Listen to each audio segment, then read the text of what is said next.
इस वक्त मैं मौजूद हूँ न्यू कराची के एरिया में, जहाँ पर सुबह सवेरे 6 से 7 बजे के करीब गारमेंट फैक्ट्री में आग लगने की इतलात मौसूल हुई, जिसके बाद रेस्क्यू की टीमें जाए वक़्त पर पहुँची और इस गारमेंट फैक्ट्री की जो बेसमेंट थी वहाँ से आग लगते लगते 3 मंजिला ये इमारत बताई जा रही थी, जिसको उसने पूरी लपेट में ले लिया। यहाँ पर ऐनी शाहिदीन के मुताबिक उस आग लगने के वक्त फैक्ट्री के अंदर 150 से 200 अफराद मौजूद थे, जिन्हें फौरी तौर पर निकाल लिया गया था। इस वक्त भी अगर मैं आपको दिखाऊं मेरे अकब में, यहाँ पर रज़ाकाराना तौर पर जो टीमें हैं वो और रेस्क्यू की टीमें कपड़ा निकाल रही हैं, ताकि आग के जो शोले हैं, जो इस बिल्डिंग की पॉकेट्स में जो आग के शोले हैं, उनसे इस आग को भड़कने का दोबारा मौका ना मिले और आग दोबारा ज़ोर ना पकड़ ले। इसके साथ साथ रेस्क्यू के जो टीमें हैं 11 इस टाइम फायर फाइटर्स, 1 स्नार्कल्स और 2 बाउज़र भी जाए वक़ू पर मौजूद हैं, जहां जो आग बुझाने के अमल में हिस्सा ले रहे हैं इस वक्त। अगर मेरा कैमरामैन आपको दिखाए तो इसके इसी फैक्ट्री के बैक साइड पे, अगर आप मेरे अकब में देखें, इसी फैक्ट्री के बैक साइड पे साथ जो इमारत है वो भी फैक्ट्री, उसको भी इदारों की जानिब से, रेस्क्यू टीमों की जानिब से न सिर्फ खाली करवाया गया है, बल्कि इतलात थी कि उसमें भी आग भड़की। ये जो इस फैक्ट्री की आग ने उस फैक्ट्री में भी आग को जो है हवा दी और वहाँ पर आग फैल गई, जिसके बाद रेस्क्यू टीमों की जानिब से वहाँ पर भी काबू पा लिया गया। इस वक्त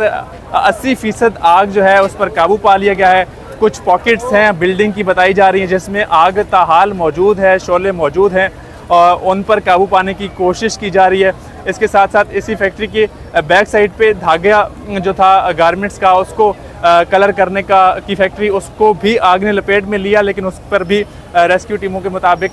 काबू पा लिया गया है। बताया जा रहा है कि जब आग लगी तो आग की शिद्दत और तपश इतनी ज़्यादा थी कि इस फैक्ट्री में खदशा यही जाहिर किया जा रहा है कि जो बॉयलर होता है, उस बॉयलर के फटने से जो है वो बिल्डिंग बिल्कुल कोलैप्स कर गई, बैठ गई, जिसके बाद आग बुझाने का जो शिद्दत थी वो कम तो हुई, लेकिन आग जो है वो पॉकेट्स में फैल गई और उन पॉकेट्स को तक पहुंचने में थोड़ा दुश्वारी का सामना किया जा रहा है। बारिश भी साथ साथ हो रही है कराची में, महकमा मौसमियात की जानिब से बताई गई है 9 से 11 तारीख के लिए, और बारिश वक्फे से जारी है, वो भी आग बुझाने में मददगार साबित हो रही है। ताहाल रेस्क्यू टीमों की जानिब से ये कंफर्म नहीं किया जा रहा कि आग कितनी देर में बुझेगी या आग का जो लगने का वाक़या है वो हतमी तौर पर किस हवाले से लगी, आया ये शॉर्ट सर्किट था या किसी और वजह से आग फैली। लेकिन इस आग को बुझाने के बाद, कूलिंग का अमल मुकम्मल होने के बाद जो है वो इस पर तहकीक की जाएगी। इस आग लगने के वाक़ये में जब आग कोलैप्स हुई, जो बिल्डिंग कोलैप्स हुई, तो बिल्डिंग कोलैप्स होने के वक्त क्योंकि जो रेस्क्यू इदारे थे, रेस्क्यू की टीमें थी, वो मौजूद थी, बिल्डिंग कोलैप्स होने से 4 रेस्क्यू के एहलकार जो हैं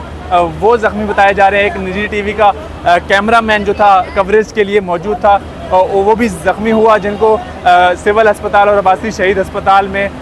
मुंतकिल किया गया है। ताहाल यहाँ पर आए टाउन चेयरमैन भी आए, दीगर इदारों के अहदेदारान भी आए और नोटिस ले लिया गया वाक़ये का, और हतमी तौर पर यही कहा जा रहा है कि आग लगने का जो वाक़या है इसका नोटिस लेते हुए इस पर रिपोर्ट तलब कर ली गई है और हतमी फ़ैसला तभी किया जाएगा और तभी मालूम हो सकेगा कि आग आया क्यों लगी।